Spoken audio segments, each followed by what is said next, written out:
Thank you for making the early morning, Saturday morning session here. It's great to see some familiar faces here. Today we're going to be talking about the global podcasting industry.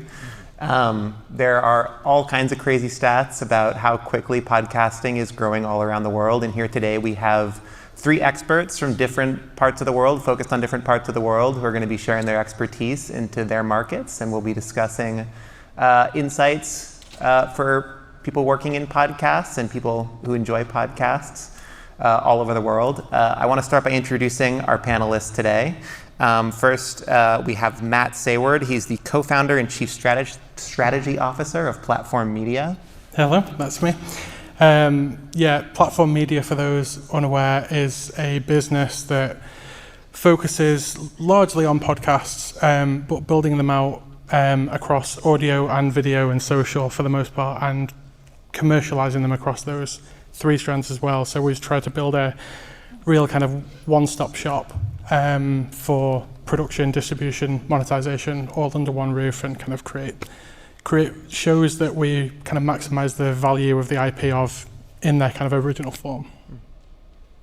We have Molly Jensen, the CEO of Afripods. Hi everyone, good morning. Thank you for coming. So Afripods is a free Pan-African podcast hosting and distribution platform. We're based in Nairobi. We serve the continent as well as those in the diaspora. And then Joaquin Colino, the co-founder and CEO of Troop, as well as regional manager of Podimo. Good morning, everybody. So Troop is focused in the creator economy. We are an influencer agency, digital production, advertising assets for our clients. And we got into podcasts with a network of more than 70 podcasts right now in Mexico City, in Latin America. And we also have Podimo, as many of you have probably heard, is a subscription platform in Europe. And now we have the rights for Latin America and US Hispanics. Cool. And I'm Josh Lindgren. I'm the head of podcasts at CAA, global talent agency. In the podcast department, we do transactions in the podcast space. And so we represent both creators who are endemic to the podcasting world, as well as talent from music, television, film, books, politics, etc., as they make deals in podcasting as well.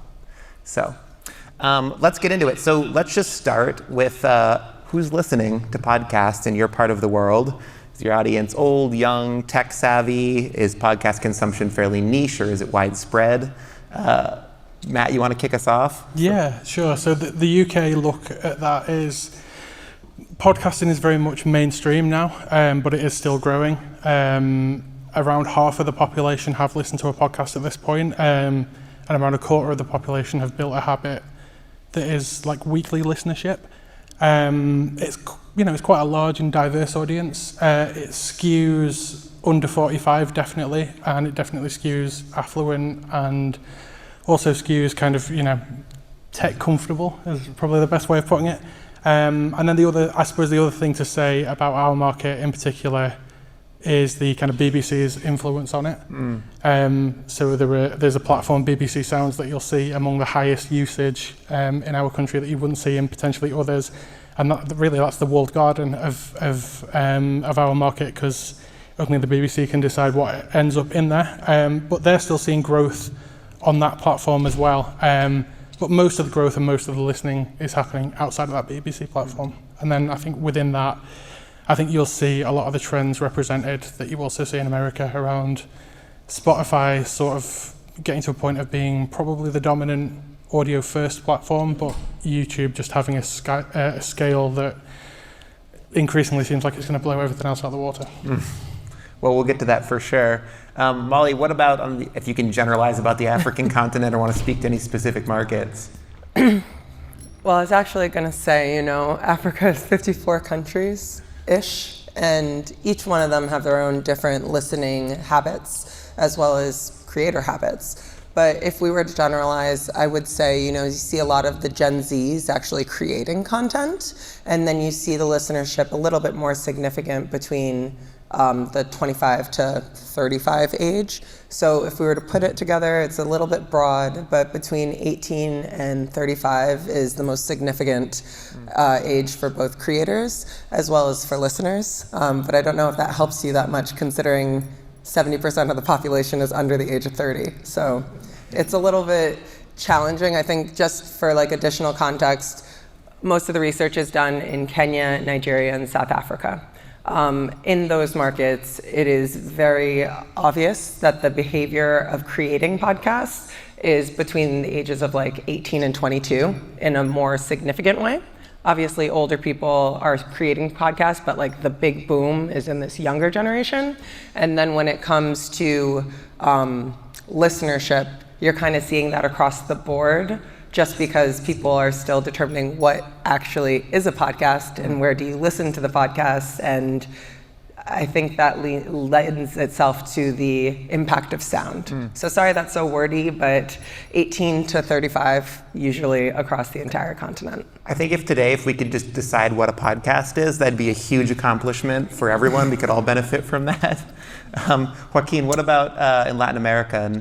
Well, like Molly says, if we talk about Latin America, it's a lot of countries, but mainly it's focused in Mexico and in Brazil. If we add those two countries up together, we're talking about a listenership of more than 100 million people. And the demographics is very similar to what we're all listening now. It's between 18 and 44 years old. Millennials are the ones that are more savvy into the podcast world. And like Matt mentioned, Spotify is also the dominant player when we're talking about audio. And there's a lot to talk about platforms that I know we'll get there. Yeah, well, and we were talking about this earlier. I saw a stat from Insider Intel that Latin America will have more podcast listeners than the US and Canada this year. So it seems like it's a fast-growing market. It is. I wish we had the monetization that they have in North America or US and Canada, but definitely just because of the population numbers and how people are taking the format into their everyday lives is a huge opportunity. Well, so question for everyone. So how does data access and the pricing of mobile data in your markets affect podcast consumption? So in the case of Mexico, talking about the demographics, is definitely more penetrated in the middle class and upper class. 38% of the population in Mexico is middle class and upper class. And this is also a factor that is going to help us boost more listenership if we can get the data and the mobile carriers to raise down their prices or not even have data consumption when they're consuming these type of platforms. So definitely it's an issue right now in our market that data and mobile plans are still very expensive and 60% is still prepaid programs. So. I'll jump into that. It depends. So countries like Tanzania have pretty affordable internet. So they have a lot more, for instance, YouTube penetration. They have a lot more social media penetration. And then other countries, for instance, somewhere like South Africa, where data is a little bit more expensive, might have a little bit less. I think across the board, you're seeing podcasting be a little bit more of a upscale activity. So those who are either podcasting or listening to podcasts do have a little bit more disposable income. So they're happy to listen whenever they want, if that's it. Okay, video's now been mentioned at least twice, so let's just dive into it. What is the state of video podcasting for you? What are you guys seeing? It wouldn't be a podcast panel in 2025 if there weren't a conversation about video podcasting. I'll take that. I mean, and I'm sure you guys, I know we all have a lot to say about this. For sure. But, you know, when you're talking to someone almost anywhere on the continent and you say, I have a podcast, they pull up their phone and they go to YouTube and they want to type in the podcast so they can listen to it. So and some people may disagree with me, but for us, we don't really have the luxury anymore of being like a podcast is only an RSS stream, it's only audio. Our market is telling us that they consider video as podcasts as well. So we're seeing the rise of that. We're also seeing video content that just has words on it. I think also we're seeing short form podcasts go viral, whether they're little clips, YouTube shorts, TikToks, whatever, Twitter clips. We're seeing a lot of audio-visual content supporting the sound. Matt? Yeah, I mean, I have a bunch of thoughts on video, because video is the kind of main driver of our business, and in a funny way. So I've been working in podcasting since 2017, and the entire time of that near decade for me has been working on podcast as a video entity. So my first job in podcasting, I was the first kind of podcast hire at a social publisher in the UK called Joe Media. And the levers that had to pull to kind of launch something were a YouTube channel and social channels. And the entire conceit of that business was built on, selling social video content to brands and sponsorship through that route. So really for, the best part of a decade now, I've been thinking of podcasting through those terms of like, how can you use the other digital channels? Think of the opportunity to make that long form show as like an acorn or grow a tree of content, basically, that you can then monetize across all of those other streams. And that's had some really interesting results. That kind of thought process of kind of not limiting the definition of a podcast, because really the semantics of what is and isn't a podcast is A, not that interesting, and B, not up to us. As you've said, like, your audience will tell you what a podcast is, and like the fastest way to start shrinking an audience, if you've got one or if you've got any intentions to build one, is to start qualifying what counts as being part of it. So I'm definitely not hung up on the word side of things, but I think video at large is a massive opportunity for the podcasting space. I think a lot of people are appraising the opportunity of video like for like with traditional revenue models for this space.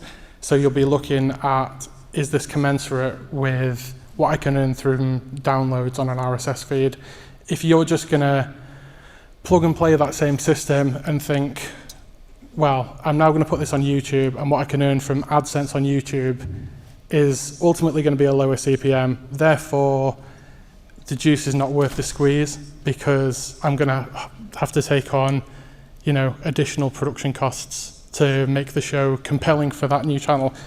That might be the decision you come to, but my question would be, are you sure you've got the right commercial strategy? Because going into YouTube and social beyond that, once you have that underlying video asset, can be incredibly powerful. But I think if you're going to rely on Google to make your money for you, that's when you're probably going to run into problems, because I think you need to have quite a risk-taking mindset to make the most of it, take on those additional production costs, but I think you've also got to invest in yourself and your own commercial infrastructure if you've got the luxury of being able to take advantage of the value that you can build on that, because there isn't really a network that can do it for you, that will see the holistic opportunity of a podcast that spans audio, video, social, and capture all of that media value and partner with brands. We've had to build our own, and it's been, a long process, but it's been extremely worthwhile. Cool. Joaquin. From my end, and how we see it, is that I want to be where, or our content, I want to be where the ears are and where the eyes are, and I want to be where the audience can be listening or to watching to the IPs that we're building out. So I think that right now in the age that we're living, we have to do multi-platform content, that has to live absolutely everywhere, And we're talking a lot about social, and the key about social is to give a hint of what the program in 30 seconds, 60 seconds, or a minute, or whatever, is of what your show is, and try to convert to your long format or to one or other platform. That's the tricky part, I think that monetization platforms in audio are a little bit more easier if you get the money in to program those ads and to do those host ads. That is in video, with the YouTube. I think YouTube is, in a sense, that video part is not going to help us in some way get the monetization, because we all know it. If I want to do a branded content for YouTube, and I'm selling to my client for 2 months or 3 weeks or whatever, that content, if I pull that branded content or that ad out of the YouTube, I'm losing all the audience that I have built for that episode. No? While in audio, that is a little bit easier to putting in and back and so forth. No, but I think in our company, we want to be where the audience is, independent of the format. No, agnostic. Okay. Let's talk about AI. So we've all seen demonstrations of AI translating audio material into other languages, hearing a host in their own voice speaking a language they don't speak through the power of AI. What do we think? Is this going to have a real effect in the podcasting world when it comes to localizing podcasts? Is this a parlor trick? Is the technology there? Is it coming? Thoughts?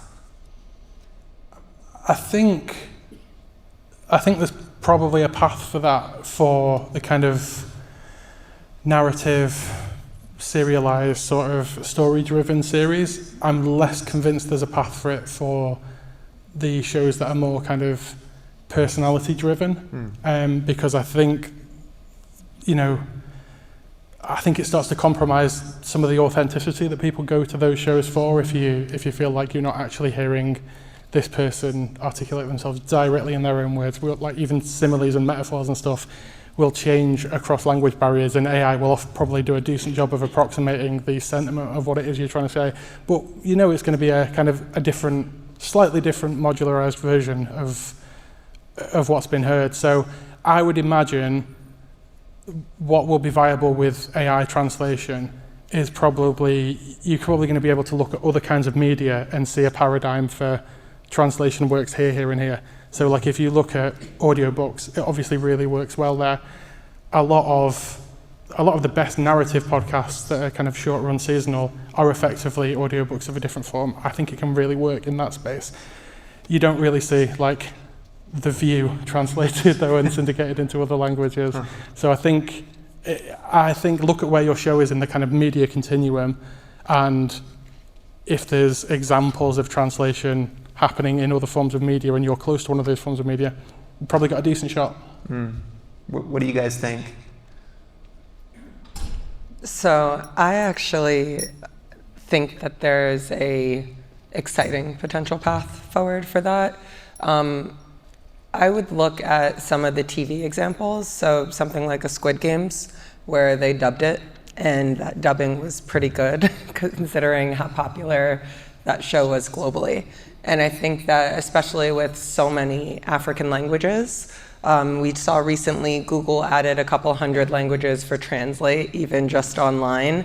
I think that there's going to be a lot of impact in the audio space with AI on the continent. Now, I think that that's going to be targeted specifically to people who are probably in the diaspora looking to connect with their roots, whether they're doing these ancestry tests or looking to find a form of identity through sound elsewhere, keep their language alive, right?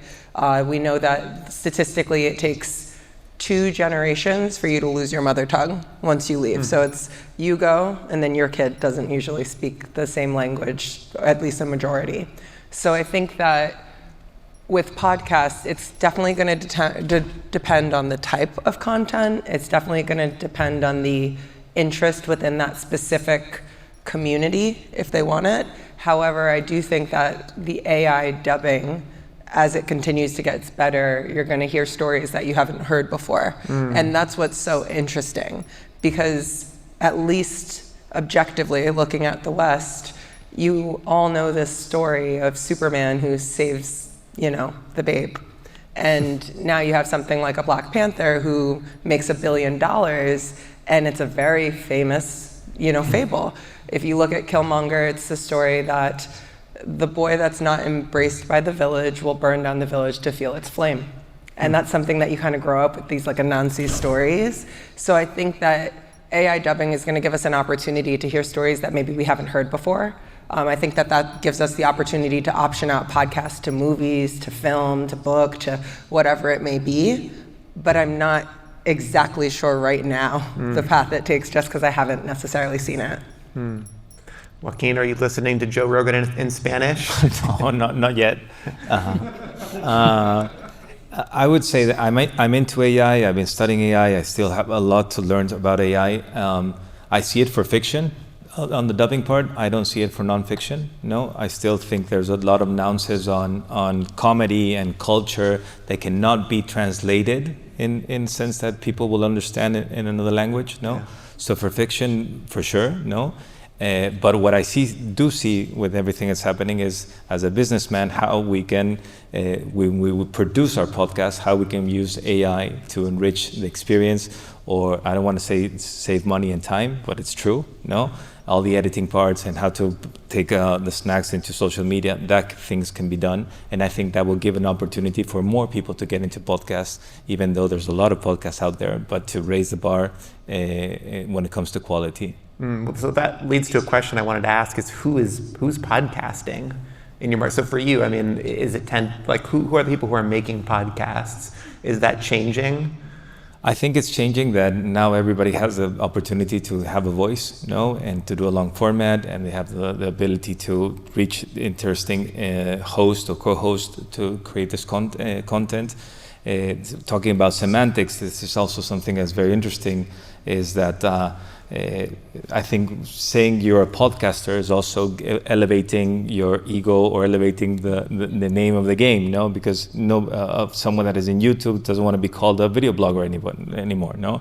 Someone that is an influencer doesn't want to be called an influencer. He's a creator, no? And now the podcast has also given you you're up there, no? It's a different game, no? So it's interesting. Not everybody is a podcaster, and not everybody is an influencer, but everybody's creating content. Matt, is podcast a good word in your market? Is it a cool thing to be a podcaster?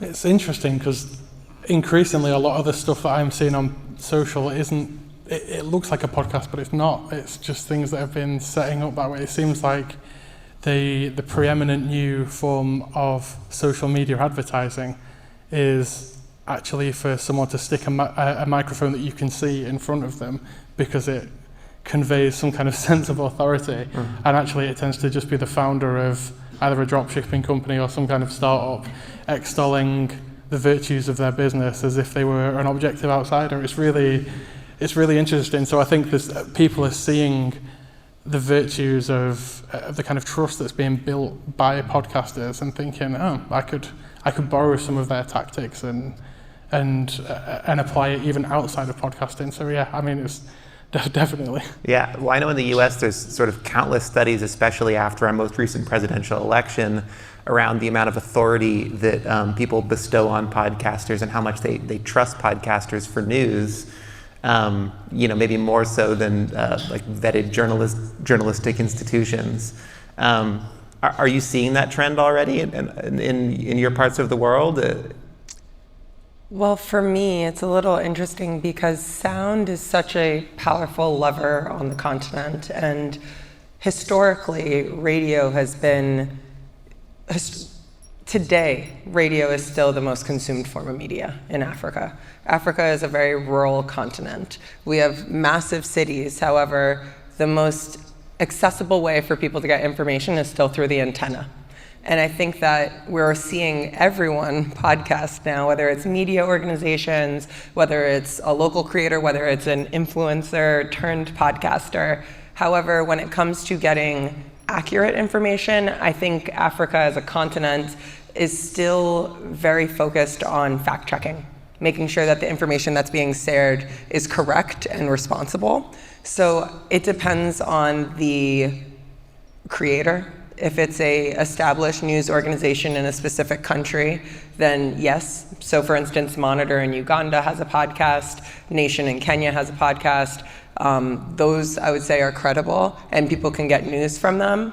I think what's interesting is you're seeing people play with format. So you're going to see shorter podcasts, almost like The Daily, right? People are looking to replicate these models on the continent because it's not that these models don't work. It's that these models don't necessarily exist here in the same, frequency as they do in the West. So, I mean, speaking of The Daily, we're talking about literally translating podcasts, but what about taking podcast formats and translating them globally? So for example, this is very common in television. Big Brother now has 63 franchises all over the world of Big Brother this country, Big Brother that country. Are we going to see, Colombian stuff you should know, Nigerian, wait, don't tell me, this Welsh life? I mean, This Welsh life was hilarious. what do you think, anyone? I think TV is a pretty different paradigm to podcasting. TV producers don't often have the kind of territorial autonomy that a podcaster does. A podcaster has international reach by default, which is not something that many TV producers can say. I also think that the TV kind of advertising and distribution model for how the person who is going to license that is a bit more established and normalized globally, and it's a finite set of people who you can be having that conversation with. Podcasting is obviously incredibly decentralized. No one needs any permission to start a podcast, and so for that kind of reason as well. The other thing on format licensing is I think it would be much harder to enforce your rights and much harder to protect a format. Hilariously there, you've said, wait, don't tell me. I mean, that's an institution, right? That's been going since like the 90s or so. But there is local variants of that, like BBC Radio 4 in the UK has had the news quiz since the 70s. And wait, don't tell me, you could easily look at as being kind of a clone of that format, and probably quite rightfully so. What's been really interesting for us is just thinking about what we mean when we talk about IP. I think IP can be such a red herring of a term sometimes. When we are looking at international opportunities, which we're kind of fortunate in Platform to be able to be doing, because our business was acquired in May of last year by a Swedish group called PodX. And PodX we have sister production companies now in Mexico, Argentina, France, the Nordics, and so on. And we're already doing a degree of collaboration with those kind of local producers in those markets to make more of the things that we do. But I think our business has been, we've always described ourselves as 360. And initially, what we meant by that was that we did audio, video, social. And then we expanded what we meant by 360 as our podcast started to blow up in the sort of live space. And as we started to do book deals for our shows and things like that, 360 has ultimately expanded to us to not just be owning the production, distribution and monetization in-house, but also to start thinking about what we can do on a global level. So I think for us, when we're thinking about how we're going to grow out our IP, we are now more interested in taking the position of being a co-producer or a co-developer than a licenser necessarily. And I think we are looking at the markets that we want to enter into, and we want to do that actually with a seat in the driving seat and taking control over what it is and how we're doing it. Joaquin. For me, it's very interesting what's going to happen, and I see it and I believe in it. We're talking about we're already in Baltimore. We're seeing what shows are working in Spain and taking that show and bringing it into Mexico and so on. But I want to take it the other way around. Here in the audience with us today, we have two titans of the Mexican industry. Nico Vale, say hello, and Jerónimo Avila. Jerónimo has already done this. It's the other way around.